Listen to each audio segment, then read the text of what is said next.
Going to group trees into one big group. I could go around and talk about specifically Japanese maples like you see here, and magnolias, and the list goes on, oak trees. But we're going to group them all into one group, trees. So what am I looking for with trees here in early spring and pruning? I'm looking for dead wood. I'm looking for diseased wood. That's the first thing that I'm going to remove from any tree. I'm not a big fan of pruning trees, including crepe myrtles. Crepe myrtles should just be left to grow. I see people doing crepe murder, what I call crepe murder, where they come in with chainsaws and cut the tops out of them every year. And that just leads to all kind of issues further down the road.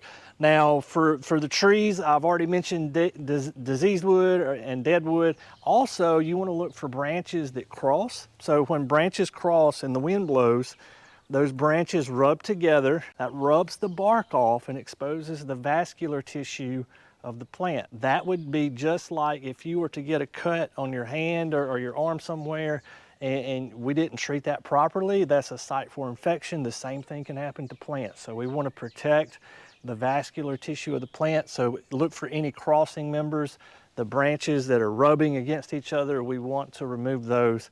And then from there, I go a little bit on shape. So if I've got a limb, say this is the longest limb on this one right here. Say it came out another foot and it just looked awkward. I may come in and just remove that one section. I would go all the way back to a crotch where that limb connects to the plant and remove it at that point. But other than that, I'm not doing any type of shaping on any of my trees.